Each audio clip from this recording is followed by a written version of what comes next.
इस कहानी के सभी पात्र और घटनाएं काल्पनिक हैं, जिसका किसी भी व्यक्ति या घटना से कोई संबंध नहीं है। यदि किसी घटना के साथ इसकी समानता होती है, तो इसे मात्र एक संयोग कहा जाएगा।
दिग दिगंत और अनंत तक गूंजायमान है।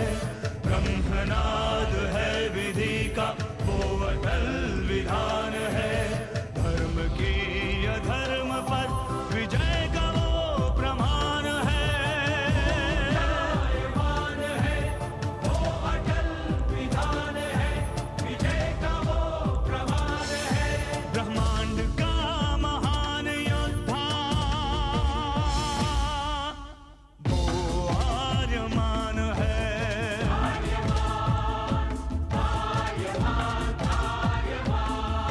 ब्रह्मांड का महान योद्धा वो आर्यमान है। आर्यमान है।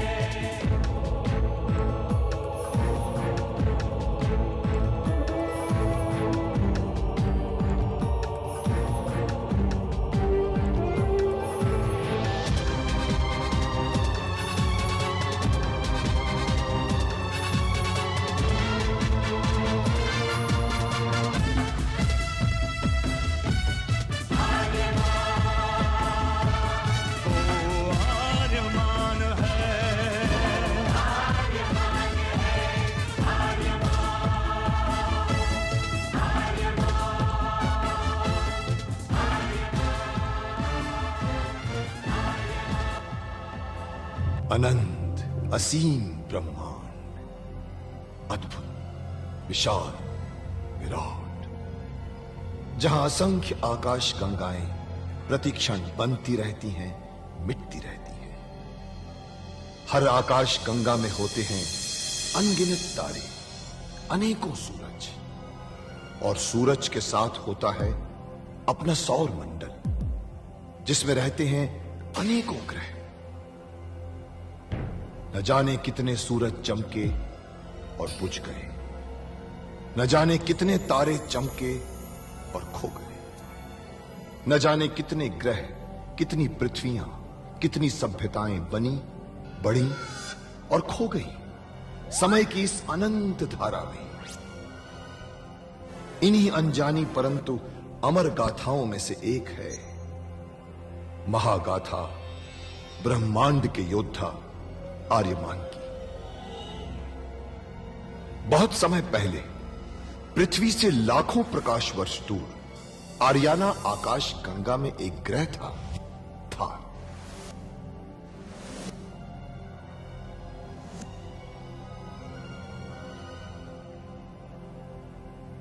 थार एक रेगिस्तान था, पानी की बूंद नहीं थी, फिर भी पूरे ब्रह्मांड के लिए मूल्यवान था थार, क्योंकि थार में थी ऐसी खाने जहां से दुर्लभ जीवनदायी पदार्थ निकलता था, जिसे थारस कहते थे। यह किसी भी ग्रह की जहरीली से जहरीली हवा को भी रासायनिक प्रक्रिया से प्राणवायु बना देता था, जीने के लायक बना देता था। कहावत थी, थारस जिसके वश में, पूरी आकाश गंगा उसके वश में। आर्याना आकाश गंगा की संरक्षक संस्था ओमियान के नियमों के अनुसार थारस को कोई भी व्यक्ति अपने वश में नहीं कर सकता था। यहां तक कि थार ग्रह का राजा जारांत भी नहीं। राजा होते हुए भी जारांत अपना राज्य गणतंत्र प्रणाली से चलाता था। खानों से निकलने वाले थारस का 25% भाग ही थार ग्रह के हिस्से में आता था। बाकी का हिस्सा ओसेक अंतरिक्ष संगठन में चला जाता था। ओसेक आरियाना आकाश गंगा के व्यापारियों का संगठन था और जिसका संचालन अंतरिक्ष में बनाए गए एक कृत्रिम ग्रह ओसेक से होता था। मगर ओसेक संगठन में कई व्यापारी ऐसे भी थे जो अति महत्वाकांक्षी थे, जो पूरे ब्रह्मांड में अपना आधिपत्य स्थापित करना चाहते थे। परंतु जब तक ओमियान था तब तक कोई कुछ नहीं कर सकता था। ओमियान अंतरिक्ष के लोगों की संरक्षक संस्था थी, जो अंतरिक्ष के निवासियों के हितों का पूरा ध्यान रखती थी और अपनी शांति सेना के द्वारा संपूर्ण ब्रह्मांड में शांति और व्यवस्था बनाए रखती थी। इसी ओमियान संस्था का अध्यक्ष था महान होशिंग। होशिंग जिस ग्रह पर रहता था उस ग्रह का नाम था कुरुक्षेत्र, जहां आज छिड़ी हुई है एक महाजंग।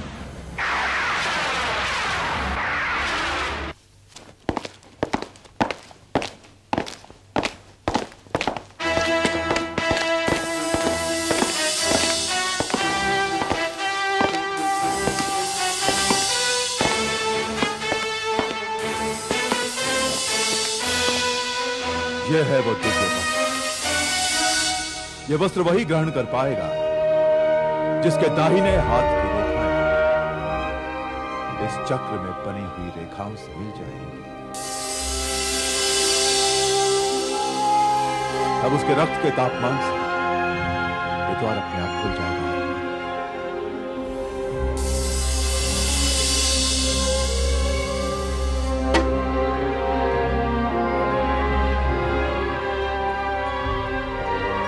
मेरे हाथ की रेखाएं नहीं खुला जाएगा। अब तुम अपना दाहिना हाथ इस चक्र में रखो।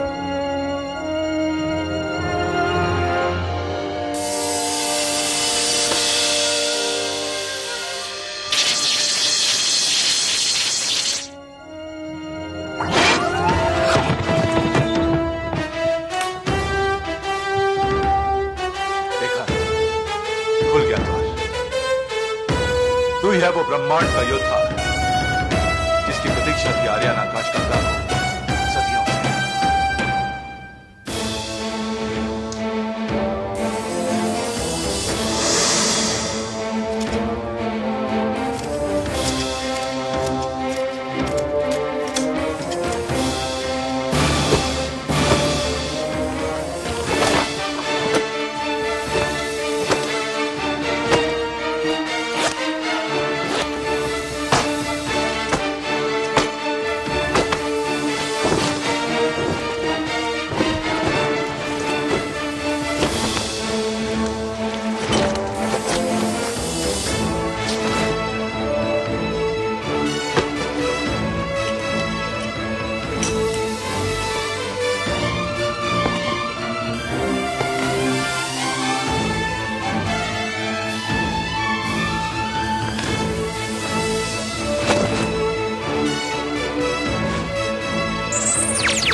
क्षमा करना गुरुदेव, मेरा मन मेरे वश में नहीं है। बार बार मुझे धार की ओर खींच रहा है। मुझे ऐसा प्रतीत हो रहा है कि मेरी मां बंधनों में तड़प रही है, बार बार मुझे पुकार रही है। मुझे लगता है कि वो घोर कष्ट में है। उसका कष्ट मुझे चैन लेने नहीं दे रहा। मैं थार जा रहा हूं। आपके आशीर्वाद से मैं अपनी मां को मुक्त कराकर शीघ्र आपके दर्शन करूंगा। इस धृष्टता के लिए मुझे क्षमा करना गुरुदेव।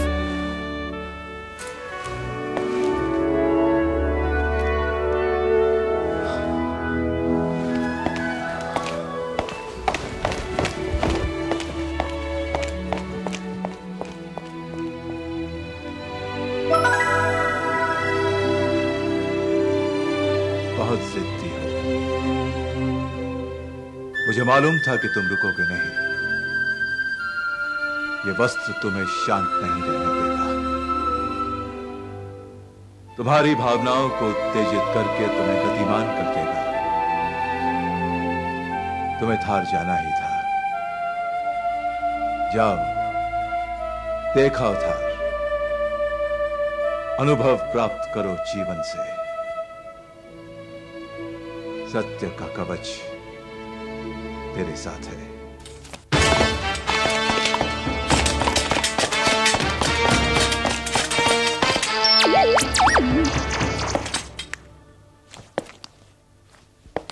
टोबो, गुरु आज्ञा तोड़कर थार जा रहा हूं। गुरुदेव पूछे तो बता देना, बहुत जल्द आ जाऊंगा। तुम कहां मेरे साथ साथ चलोगे? मैं तुम्हारे साथ आया था मानता हूं, पर इसका मतलब ये तो नहीं कि मैं जहां भी जाऊं तुम मेरे साथ चलोगे।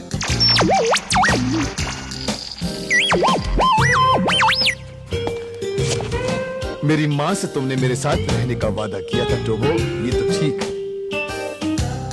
परंतु तब मैं छोटा था। अब मैं बड़ा हो गया हूं, अपनी देखभाल खुद कर सकता हूं, कहीं भी आ जा सकता हूं। अंतरिक्ष में तू मुझे रास्ता बताएगा।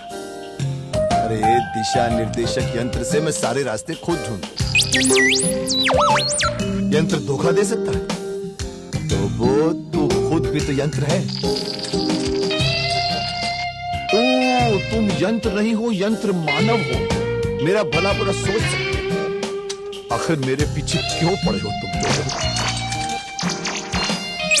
हाँ, मानता हूं तुम मेरे बड़े भाई हो और तुमने मुझे गोद में खिलाया है, पर मैं अब गोद में खिलाने लायक नहीं हूं। मुझे तुम्हारे सहारे की जरूरत नहीं है टोबो। ये तो तुमने ठीक कहा, आदमी आदमी के काम आता है, जरूरत कभी भी पड़ सकती है। हाँ, ये भी ठीक है, एक से भले दो। तो चलो ठीक है, जैसे तुम्हारी इच्छा। एक से भले दो।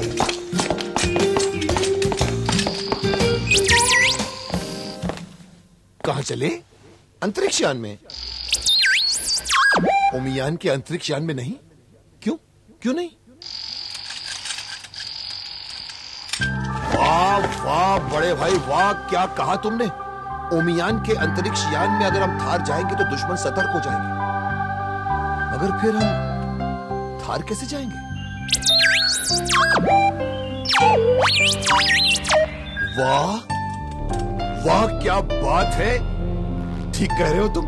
हम उसी अंतरिक्ष यान में जाएंगे जिसमें 25 साल पहले तुम मुझे यहां लेकर आए थे। इसमें किसी को शक भी नहीं होगा, क्योंकि वो ओसे का मालवाहक यान था।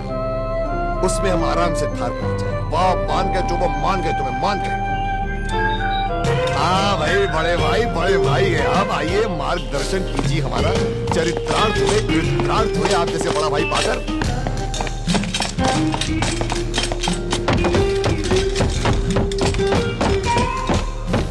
अरे आप चालक की जगह पर क्यों बैठने लगे? अरे अब आप जाकर आराम से बैठिए। इस छोटे भाई को भी कभी सेवा करने का मौका दीजिए।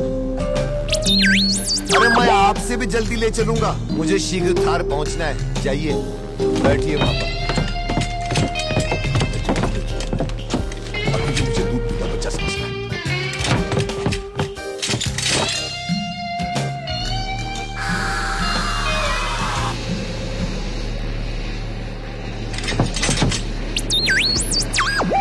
अरे आराम से चलाऊंगा तो कुरुक्षेत्र के चक्कर काटता रह जाऊंगा। मुझे शीघ्र ही थार ग्रह पहुंचना है।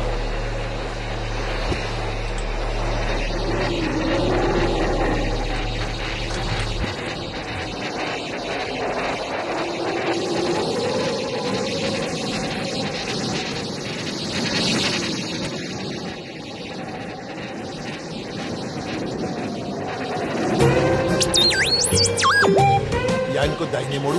था तो बाई तरफ है, दाहिने क्यों मोड़ू? अरे जो मंजिल बाई तरफ है उसका रास्ता दाहिनी तरफ कैसे आ सकता है? तुम्हारा दिमाग तो उल्टा रास्ता बताओ। जो उल्टा है वो सीधा, जो उल्टा है वो सीधा कैसे हो सकता है? लगता है तेरे को पूजा किसे देना। तू चुपचाप बैठा, मेरे पास वक्त नहीं है, मुझे बहुत जल्द कार पहुंचना। चक्कर माया रास्ता ठीक है, मैं माया जो उल्टा है वो सीधा है।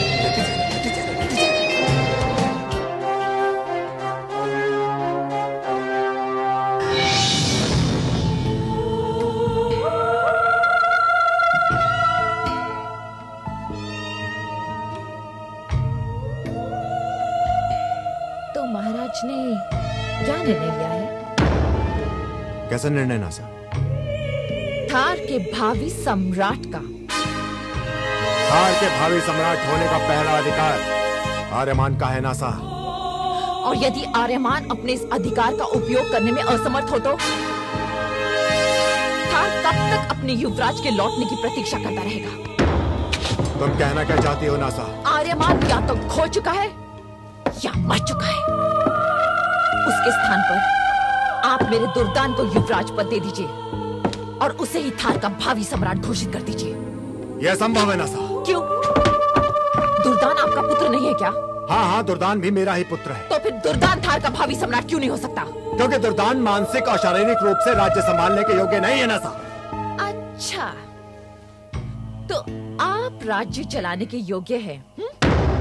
मैं योग्य नहीं? मैं केवल थार का सम्राट ही नहीं, तुम्हारा पति भी हूं नासा। और मैं आपकी सिर्फ पत्नी नहीं, थार ग्रह की सम्राज्ञी हूँ महाराज जरांत। और दुर्दान मेरा पुत्र है। तुम साफ साफ ये क्यों नहीं कहती दुर्दान के नाम पर तुम स्वयं शासन करना चाहती? राज्यसभा के अधिकांश सदस्यों की भी यही इच्छा है। मेरे जीते जी यह संभव है नासा। राज्यसभा बहुमत से आपके ऊपर महाभियोग लगाकर आपको शासन करने के अयोग्य सिद्ध कर सकती है। कैसा महाभियोग?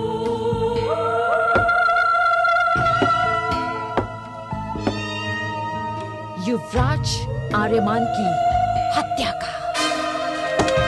आर्यमान की हत्या? तुम पागल तो नहीं हो गए हो नासा?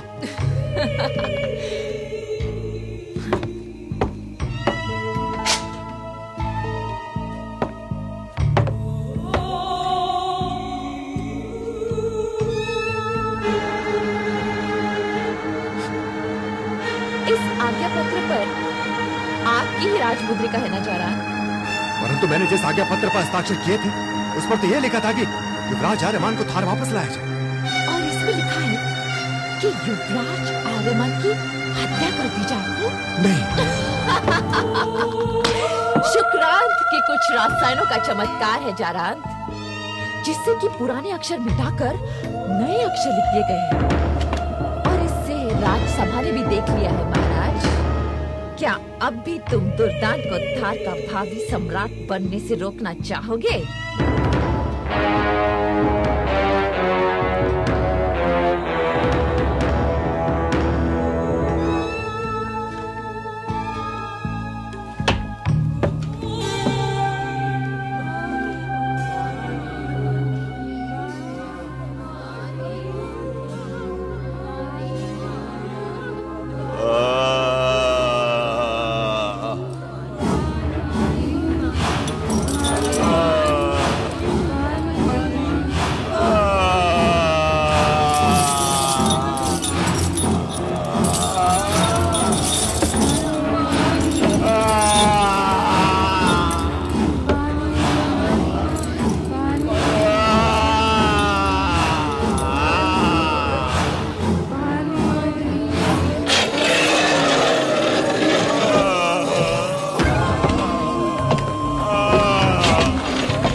राजकुमार दुर्दान की जंजीरें खोल दी जाएं और उन्हें आदर के साथ बाहर लाया जाए।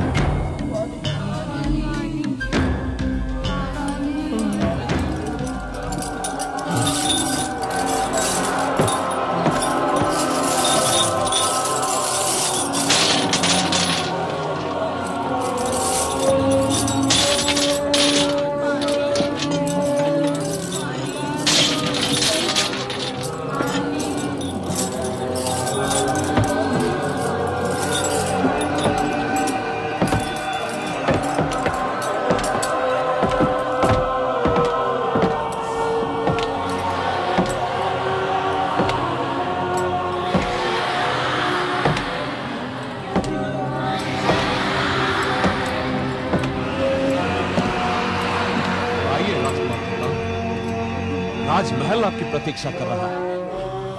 आइए।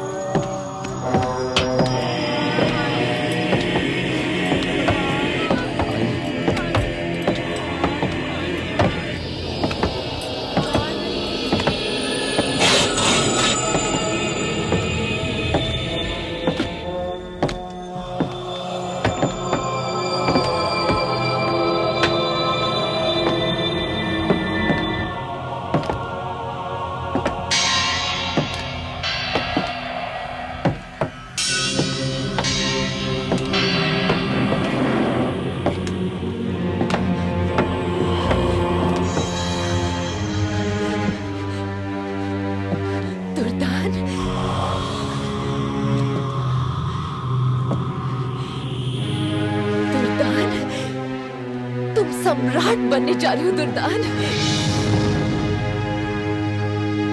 मैं दुर्दान, मैं दुर्दान, दुर्दान, मैं दुर्दान।